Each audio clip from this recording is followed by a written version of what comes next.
ഷിരൂരിൽ രക്ഷാപ്രവർത്തനത്തിനായുള്ള dredger ദുരന്തമുഖത്തേക്ക് കൊണ്ടുവരാൻ പോകുന്നു. രാവിലെ 10 മണിയോടെ ഡ്രഡ്ജർ ഷിരൂരിൽ എത്തിച്ചിരുന്നു. പക്ഷേ ദുരന്ത മേഖലയിലേക്ക് കൊണ്ടുവന്നിരുന്നില്ല.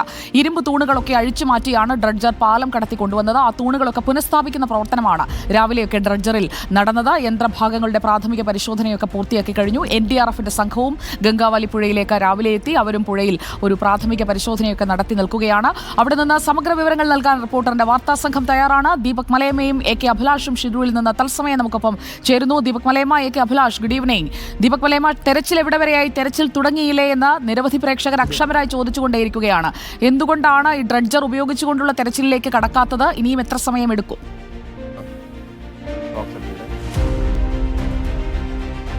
സുജയ, തെരച്ചിൽ എപ്പോൾ തുടങ്ങും എന്നുള്ളത് തന്നെയായിരുന്നു രാവിലെ വന്നപ്പോൾ മുതലുള്ള കൗതുകം. കാരണം ഡ്രഡ്ജർ രാവിലെ തന്നെ ഇവിടേക്ക് എത്തിച്ചു. അതിൻ്റെ ചില ക്രമീകരണങ്ങൾ ഏർപ്പെടുത്താനുണ്ടായിരുന്നു. അതിനുവേണ്ടിയുള്ള സമയം അല്പം എടുത്തു. ഇപ്പോൾ ഞാൻ നിൽക്കുന്നതിൻ്റെ മറുവശത്ത് നമുക്ക് ആ ഡ്രഡ്ജർ കൂടി കാണിക്കാൻ സാധിക്കും. അതിൻ്റെ 2 തൂണുകൾ, ഇരുമ്പ് തൂണുകൾ അതിൽ വീണ്ടും മാറ്റി ഫിറ്റ് ചെയ്യേണ്ട നടപടിയായിരുന്നു പൂർത്തിയാക്കാനുണ്ടായിരുന്നത്. അതും പൂർത്തിയാക്കി കഴിഞ്ഞു.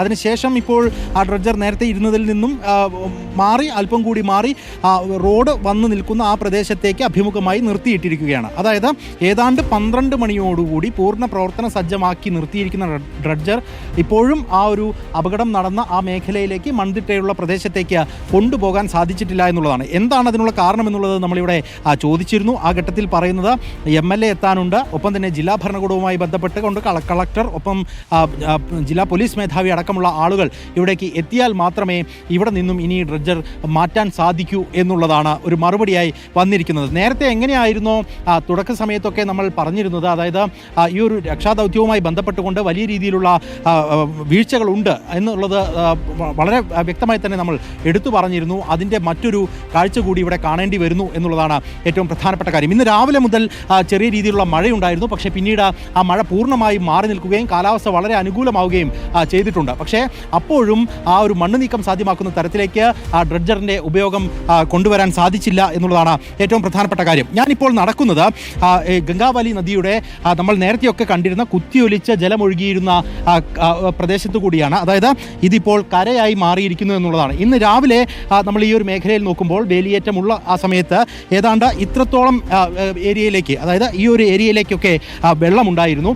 അതിപ്പോൾ വേലിയിറക്കത്തിൻ്റെ സമയം ആയപ്പോഴേക്കും ആ വെള്ളത്തിൻ്റെ തോത് താരതമ്യേന കുറയുന്നു, നദിയിലെ ജലത്തിൻ്റെ അളവ് കുറയുന്നു എന്നുള്ള കാഴ്ച കൂടി ഈ ഒരു ഘട്ടത്തിൽ നമുക്ക് ഇവിടെ നിന്നും കാണിക്കാനും പറ്റും. പക്ഷേ നേരത്തെ ആയിരുന്നുവെങ്കിൽ കുറച്ചുകൂടി എളുപ്പത്തിൽ ഡ്രഡ്ജർ ഈ ഒരു മൺതിട്ട ഉള്ള ആ ഒരു മേഖലയിലേക്ക് കൊണ്ടുപോകാൻ സാധിക്കുന്ന സാഹചര്യം ഉണ്ടായിരുന്നു. ഇനിയിപ്പോൾ ഏതാണ്ട് ഇപ്പോൾ സമയം 5 മണിയോട് അടുക്കുകയാണ്. ആ 5 മണി സമയത്തേക്ക് എത്തുമ്പോൾ വീണ്ടും ഇത്തരത്തിൽ ക്രമീകരണങ്ങൾ ഏർപ്പെടുത്തുകയും ആ ഡ്രഡ്ജർ അവിടേക്ക് കൊണ്ടുപോകുമോ എന്നൊക്കെയുള്ളത് സംബന്ധിച്ച വ്യക്തതയില്ലാതെ ഇരിക്കുകയും ചെയ്യുന്നുണ്ട്. ഞാൻ നിൽക്കുന്നതിൻ്റെ ആ പുറകുവശത്ത് നമുക്ക് കാണാൻ സാധിക്കും.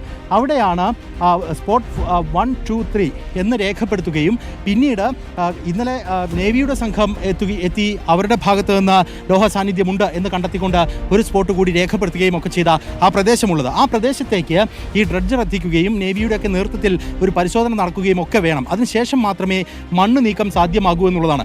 5.5 മീറ്റർ മാത്രമാണ് നിലവിൽ കൊണ്ടുവന്നിരിക്കുന്ന ഡ്രഡ്ജറും അതിൻ്റെ മുകളിലുള്ള ഹിറ്റാച്ചിയുടെയും ബൂമിൻ്റെ ലെങ്ത്ത് എന്ന് പറയുന്നത്. ഈ 5.5 മീറ്റർ ലെങ്ത്തുള്ള ഹിറ്റാച്ചി ഉപയോഗിച്ചുകൊണ്ട് ഏതാണ്ട് 15 അടി 20 അടിയോളം താഴ്ചയിലേക്കുള്ള മണ്ണ് നീക്കം സാധ്യമാക്കണമെന്നുള്ള അവസ്ഥ കൂടി നിലനിൽക്കുന്നുണ്ട്. അത് എത്രത്തോളം അങ്ങനെ മണ്ണ് നീക്കം സാധ്യമാകുമെന്നുള്ള ചോദ്യത്തിന് അതിനുള്ള ഉത്തരം കിട്ടേണ്ടത് ഇനിയിപ്പോൾ ആ ഒരു തെരച്ചിൽ പുനരാരംഭിച്ചാൽ മാത്രമാണ് എന്നുള്ളതാണ്. ഒരു ക്രെയിൻ സംവിധാനവും കൂടി ആ ഡ്രഡ്ജറിന്റെ മുകളിലുണ്ട്.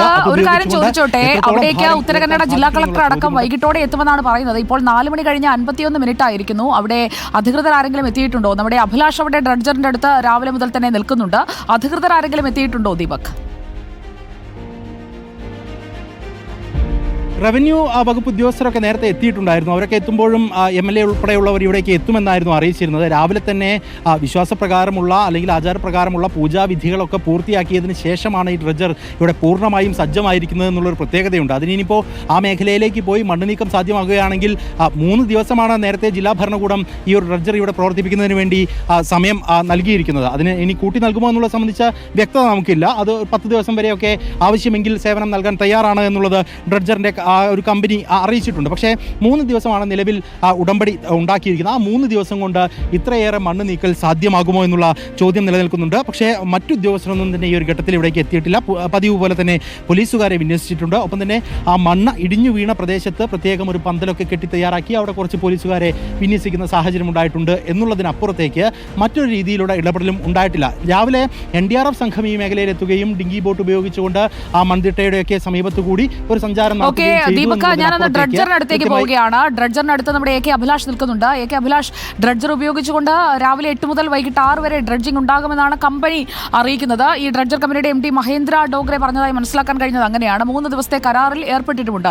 ഇത് എപ്പോൾ മുതൽ പ്രവർത്തിപ്പിച്ച് തുടങ്ങുമെന്ന ചോദ്യത്തിന് ഇന്നിനിപ്പോൾ പ്രവർത്തിപ്പിക്കാനാണെങ്കിൽ 6 മണി വരെയാണ് അവരുടെ കരാർ അനുസരിച്ച് 8 to 6 ആണ്. ഇപ്പോൾ 5 മണിയാകുന്നു. ഇന്നിനിപ്പോൾ ഈ ഡ്രഡ്ജർ പ്രവർത്തിപ്പിക്കാനുള്ള സാധ്യതയുണ്ടോ അഭിലാഷ്? ഇന്ന് ഈ ഡ്രഡ്ജർ പ്രവർത്തിപ്പിക്കാനുള്ള യാതൊരു സാധ്യതയില്ല. ഇപ്പോൾ തന്നെ സംശയം വരുന്നത് ഈ ഡ്രഡ്ജർ ഇപ്പോൾ ഇവിടെ എത്തിച്ചിട്ടുണ്ട്. ദൗത്യമേഖലയിലേക്ക് എത്തിക്കാൻ ഏതാണ്ട് 500 മീറ്റർ മാത്രമാണുള്ളത്. പക്ഷേ ആ ദൗത്യമേഖലയിലേക്ക് തന്നെ ഇത് എത്തിക്കുമോ എന്നുള്ള കാര്യത്തിലാണ് സംശയം. നേരത്തെ സൂചിപ്പിച്ച പോലെ തന്നെ രാവിലെ മുതൽ മാത്രമല്ല, കഴിഞ്ഞ 3 ദിവസമായി, അതായത് കഴിഞ്ഞ ബുധനാഴ്ച മുതൽ ഞാൻ ഈ ഡ്രഡ്ജറിൻ്റെ കൂടെയുണ്ട്. അതായത് കാർവാറിൽ ഈ ഡ്രഡ്ജർ എത്തിയ ആ സമയം മുതൽ തന്നെ നമ്മൾ ഇതിനോടൊപ്പമുണ്ട്. ഇന്നലെ രാവിലെയോട് കൂടിയാണ് ഇതിനെ അഴിമുഖത്തേക്ക് എത്തിക്കുന്നത്. ഒരു പക്ഷേ ഇന്നലെ വൈകുന്നേരത്തോടു കൂടി തന്നെ ഇതിനെ ഈ ഭാഗത്തേക്ക് എത്തിക്കാൻ കഴിയുമായിരുന്നെങ്കിൽ പോലും എല്ലാ കാര്യങ്ങളും ഒരു മെല്ലെ പോക്ക് ഈ കാര്യത്തിലൊക്കെ ഉണ്ടായി എന്നുള്ളത് വളരെ പ്രധാനപ്പെട്ട കാര്യമാണ്. നേരത്തെ ദീപക് മലയം ആ കാര്യങ്ങളൊക്കെ സൂചിപ്പിക്കുകയും ചെയ്തു. ഏതായാലും ഇന്നലെ രാത്രി ഇരുട്ടായതുകൊണ്ട് എത്തിക്കാൻ കഴിഞ്ഞില്ല എന്ന് പറയുന്നു. ഇന്ന് രാവിലെയോടുകൂടി 10 മണിയോടുകൂടി ഇവിടെ എത്തിക്കുകയും ചെയ്തു. അതിനുശേഷം ഇതിൻ്റെ ഭാഗങ്ങളൊക്കെ പുനഃസ്ഥാപിക്കുകയൊക്കെ ചെയ്തതിന് ശേഷം പോലും ഇത് ദുരന്ത മേഖലയിലേക്ക് എത്തിക്കാൻ കഴിഞ്ഞില്ല എന്നുള്ളൊരു വലിയൊരു വീഴ്ച തന്നെയായിട്ടാണ് കാണുന്നത്. പ്രധാനമായും ഇത് കൊണ്ടുപോകുന്നതിന് ഇതിന് ജില്ലാ ഭരണകൂടത്തിൻ്റെ അനുമതി ഇപ്പോഴും ലഭ്യമായിട്ടില്ല എന്നതാണ് പ്രധാനപ്പെട്ട കാര്യം. ആ അനുമതി ജില്ലാ കളക്ടറും അതോടൊപ്പം തന്നെ MLA അടക്കമുള്ള ആളുകൾ എത്തിയതിന് ശേഷം മാത്രമേ നൽകാൻ കഴിയൂ, അല്ലെങ്കിൽ അപ്പോഴേ ലഭ്യമാകൂ എന്നതാണ് പ്രധാനപ്പെട്ട കാര്യമായി ഇവർ പറയുന്നത്. ഏതാണ്ട് ചില ഉദ്യോഗസ്ഥരൊക്കെ നേരത്തെ ഇവിടെ ഉണ്ടായിരുന്നു. റവന്യൂ വിഭാഗത്തിലേക്കും അതോടൊപ്പം തന്നെ ദുരന്ത നിവാരണ സേനയിലെയൊക്കെ അംഗങ്ങളൊക്കെ ഇവിടെ ഉണ്ടായിരുന്നു. നേരത്തെ NDRFൻ്റെ ആളുകൾ ഈ പുഴയിലൂടെ റോന്ത് ചുറ്റും നമുക്ക് കാണാമായിരുന്നു. പക്ഷേ ഇപ്പോൾ അവരെ ഒന്നും കാണാനില്ല. ഏതായാലും 5 മണിയോടുകൂടി ഇപ്പോൾ സതീഷ് സൈനി MLA അടക്കമുള്ള ആളുകൾ, ജില്ലാ കളക്ടറും അതോടൊപ്പം തന്നെ SP അടക്കമുള്ള ആളുകളും ഇവിടേക്ക് എത്തുമെന്ന് അറിയിച്ചിട്ടുണ്ട്. അപ്പോൾ അതിനുശേഷം മാത്രമായിരിക്കും ഈ ഡ്രഡ്ജർ ഈ ദുരന്ത മേഖലയിലേക്ക് കൊണ്ടുപോകുക എന്നാണ് അറിയാവുന്നത്. 2 മാസവും 4 ദിവസവുമായി അപകടമുണ്ടായിട്ട് അതാണ് ഏറ്റവും വേദനിപ്പിക്കുന്നത്. ആ ഡ്രഡ്ജർ പ്രവർത്തിപ്പിക്കാൻ അവർ ഉദ്ദേശിക്കുന്നുണ്ടോ എന്ന്, എന്താണ് ഈ രക്ഷാപ്രവർത്തനം എന്ന് പറഞ്ഞുകൊണ്ട് ഇനിയിപ്പോൾ ജീവൻ രക്ഷാപ്രവർത്തനമല്ല, ആ വാഹനം അവിടെയുണ്ടോ എന്ന് കണ്ടെത്താനായിട്ടുള്ള തെരച്ചിലാണ് നടക്കേണ്ടത്. അത് നടക്കുന്നുണ്ടോ എന്നുള്ളത് നിരീക്ഷിക്കുക. AK അഭിലാഷും ദീപക് മലയമേയും അടങ്ങുന്ന ഞങ്ങളുടെ വാർത്താ സംഘം ഷിരൂരിലുണ്ട്. ഇതൊരു കാലതാമസമാണ്, ഇതൊരു വൈകിപ്പിക്കലാണ് ഇപ്പോൾ നമ്മൾ കണ്ടുകൊണ്ടിരിക്കുന്നത് എന്നുള്ളതാണ് വസ്തുത. ഷിരൂരിലേക്ക്